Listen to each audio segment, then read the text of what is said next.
Let's go Blues. Let's go Blues.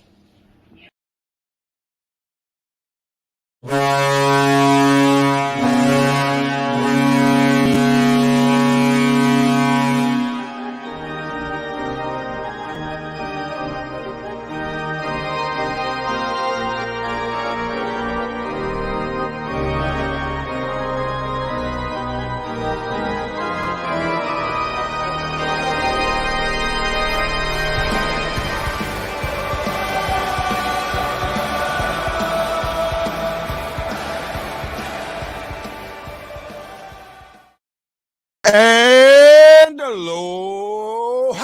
Welcome back to the BlueNote Fan Report. I'm God of the Hawaii Blues fan, and this is the second intermission show.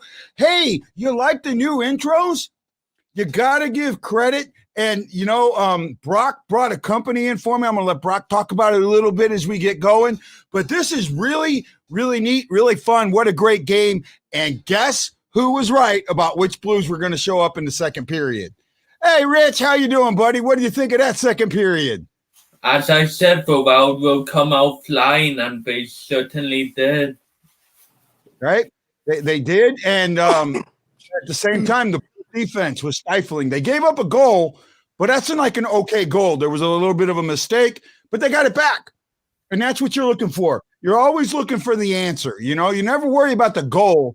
You worry about the answer, right? And that's what. So, hey, Brock, tell us a little bit about this new company you brought in that did the intros for me. Well, it's a little company. I don't want to say I'm starting. I've always kind of had it. I just kind of put it a little bit more of a formal. It's called Rinkside Media, and I do graphic design. I do banners. I do social media campaigns. So let's say your team needs a new logo, or you have a new hockey organization or a fan club. I'll do your logos and your banners and get those to you in a timely manner. So we're still building the website, but I'll have a lot more to say about that this week. Yeah, well, hey, man, I just wanted to say thank you, and we loved it. Lance couldn't come on with us, says, I'm very impressed with Bennington. And I got to bring one thing back. Okay, today is Joe York's birthday. This is Hayley's dad.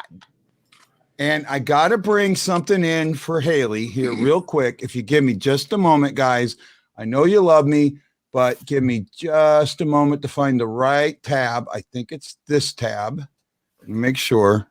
Nope, not that tab. It is this tab. Okay. So sorry. I got to bring this. It's really important. Give me a moment. You know what? While I'm doing this, tell us what your impressions of the second period were, starting with Brock. Well, you know what? Again, I was a little nervous about the goal they gave up within the first 7 minutes. Again, that's something I hope they can solve. But they look strong. They're obviously going to the net. They're scoring a lot of goals that they weren't scoring earlier in the year. So that's a positive. So again, third period, that's been a good period for them. Let's see if they can, roll it out. Yeah. Hey, so I want to show this now. I got it up. This is Hayley's drawing of Tarasenko winning the cup and all the fans cheering for it. We're doing a coloring contest, and I got my first pictures today. This, whoops, wrong one. Whoops, wrong way. Come on, go to the other one. That's great. There we go. There's the first one. This is one of Hayley's cousins, and I don't remember her name right off the bat, so you can shoot me. And here's the other one. This is Hayley's boyfriend. He drew a picture. I think they're both great. He's 7, I think, and she's 10, so they're in the same category. And he went into his sister, showed him her picture, and said, hey, here's the winner. I love that confidence, man. I absolutely do. Sorry, I can't remember names, but thank you so much for doing that, guys. And get more pictures in. We love it. So, Rich, impressions of that first period. Well, second period. Sorry, second period. This Blues team stifled the Wild once again in terms of the controlling the pace of the Wild. And the Wild had a much better period than St. Louis did. The Blues just stayed the course, and Bennington made 2 massive saves against Kirill Kaprizov, which was just impressive as well. Okay, so yeah, great points. Kaprizov made a great pass for that goal. Scandella was a little out of position. It happens. Cadence is 10 and Leo is 7. They're actually both her cousins. She has another guy that was her boyfriend, but I wanted to say that. No, by the way, Joe, I'm not. This is for Be you. careful with that. Be careful with that. Yeah, I know. By the way, Joe, this is for you. And I'm only calling this kid her boyfriend because I've seen pictures and that, and they called each other that. So Okay. All right. this is for you, Joe. Happy birthday to you. Woo! Happy birthday to you. Woo! Happy birthday, dear Joe. I'm surprised you're not drunk yet. Happy birthday to you. Woo! Hey, Joe, have a great birthday, man. We love you here at the BlueNote Fan Report, buddy. Ah, man. So let's get into the stats real quick after I just made an ass of myself. Oh, I'm so good at that.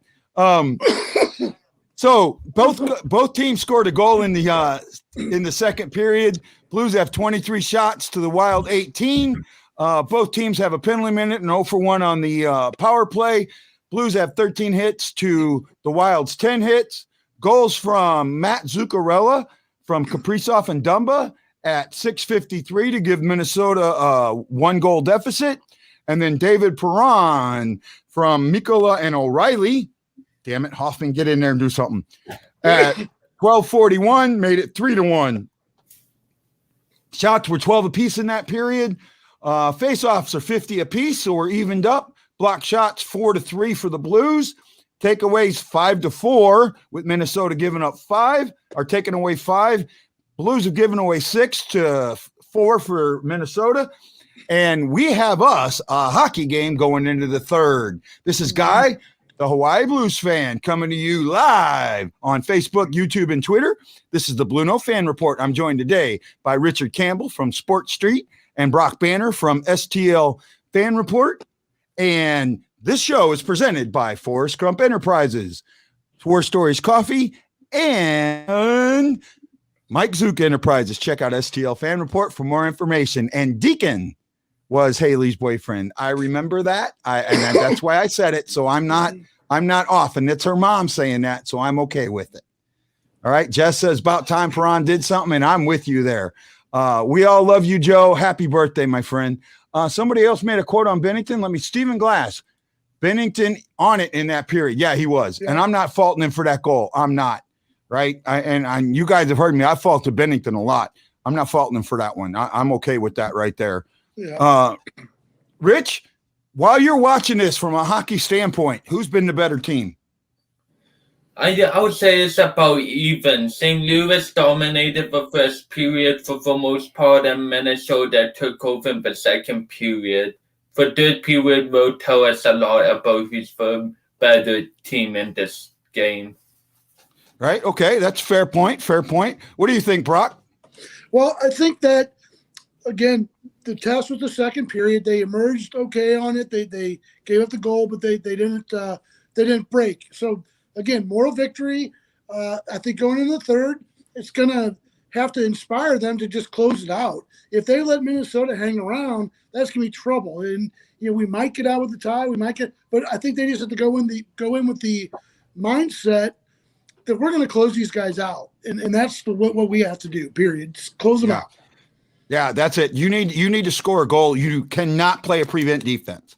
I thought getting the third goal, getting the goal back was huge, was really huge. And not only that, Perron made a great play to get it. I mean, he was falling down. But there's something that we haven't talked about in the last 2 games and in this one, and it's the reason that the Blues are winning. Net front presence. They have a ton of it, and they haven't lately. Up until this series that started with Colorado, they really haven't shown that net front presence, and they showed it a little bit against Colorado. But here against the Blues, or not the Wild, They have had a solid net front presence, and most of the goals are coming from that net front presence. Is that what you're seeing, Rich? Well, I agree with the net front presence. It has been massive for why the Blues have been winning. But the reason the Blues are winning, I think, the most is Ryan O'Reilly and how he's been leading the team. He's been a true leader in the past 5 games, and it's not like he's had a bad season until this point. He's had a good season. He's just been great in the last 5 games. He's very noticeable out there. If he continues this, the Blues will be a force to be reckoned with. Oh, I agree. So where you at on this, Brock? Well, again, I've been impressed with Kyrou and Robert Thomas. Again, I think that I'd like to see them, continue their dominance. I mean, Mike Hoffman, we haven't even talked about your guy, your guy, Guy. We haven't talked about Mike Hoffman, and that's a whole nother factor. That again, if we get on a power play and we get the opening, I mean, I would think Hoffman would be there too. So I think that this is the time for the Blues to showcase the scorers and who they got, and they got they have a whole stable of guys, and this is the time to showcase it. Yeah, this is the time to take a team. You're up 2-1. Remember the last game we were up. This was the same score of the last game, 3-1, and they came back and made it 3-3. Or no, we made it 4. They made it 4-3. They made it 3-2. We made it 4-2, and they made it 4-4. So this is that same style. Hey everyone, you're watching the BlueNote Fan Report on Facebook, YouTube, and Twitter. Please don't forget to throw those thumbs in the air and give us a like on all of those platforms. Share this out to your friends. We're brought to you today by Forrest Crump Enterprises. Forrest Crump Enterprises, Mike Zuke Enterprises, and War Story Coffee. Check us out at stlfanreport.com. I'm joined today by Brock Banner from STL Fan Report and Rich Campbell from Sports Street. Rich, you're getting called out here, my friend. Hey, did Richard not just say a few shows ago O'Reilly was overrated? Glad to hear his tune is changing. That was one of the best shows we've done in a while, Rich, where you brought that out and everybody, you made some really strong points that show. I was impressed with you. I really was. Everyone came at you and you held your ground, and I'm impressed, man. Can I say something real quick about that? Yeah. The thing I liked about it was that a lot of people just say, "Oh, O'Reilly, he's no good" or whatever. But you backed it up, and you had statistics, and you made a case. So I respected that. Right. Yep. Absolutely, buddy. So you going to answer that, or you just going to say, "I stand by my point"? Well, I didn't necessarily call O'Reilly bad at any point in that presentation. I'm calling O'Reilly out because people think he's a top 15 centerman over some stellar superstars like Mika Zibanejad and other players like that, whom I see as more of a superstar player type of forward. We're talking about two-way players, so all the aspects of the game combined, O'Reilly over Zibanejad, for example. But in terms of actual goal scoring and points and force of the game, I'll have to give it to Zibanejad. That's just one example. Okay, and you know what? That's great, and I think you're right. You are right in a way. There are centers that score more points than him, and if you just want to go on goals, yeah, he's not a top 15 center. I get that, but if you want to go in the all-around game, I'd have to lift him up into that.